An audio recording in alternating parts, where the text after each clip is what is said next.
ఈరోజు పిన్నెల్లి రామకృష్ణారెడ్డి మీద తన మీద ఏకంగా 307 అంటే అటెంప్ట్ టు మర్డర్ లాంటి కేసులు పెట్టి ఏ రకంగా అన్యాయంగా తనను జైల్లో నిర్బంధించడం జరుగుతూ ఉందో కూడా చూస్తూ ఉన్నాం. ఎమ్మెల్యే లోపలికి పోయి ఈవీఎంను పగలగొట్టే కార్యక్రమం జరిగింది. ఎందుకు ఈవీఎంలో నిజంగానే ఎమ్మెల్యేనే రిగ్గింగ్ చేసుకుంటా ఉంటే ఎమ్మెల్యేకి అక్కడ నిజంగానే ఎమ్మెల్యే పరిస్థితి అంత బాగుండింటే ఎందుకు ఎమ్మెల్యే ఈవీఎం పక్కన కొడతాడు? ఎమ్మెల్యే అక్కడికి వెళ్ళి హత్యాయత్నం చేశాడట. అదే పోలింగ్ బూత్లో హత్యాయత్నం చేశాడంట. ఎవడన్నా బుద్ధునోడు ఎవడన్నా నమ్మదానికి ఉందయ్యా? ఎమ్మెల్యే అక్కడికి పోయి ఎమ్మెల్యే హత్యాయత్నం చేస్తాడా? చెప్పడానికైనా హద్దు పొద్దు ఉండాలి కదా.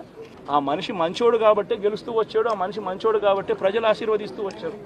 అటువంటి వ్యక్తిని తీసుకొని వచ్చి తప్పుడు కేసులలో ఈ మాదిరిగా బిగించడం ఎంత మటుకు ధర్మం?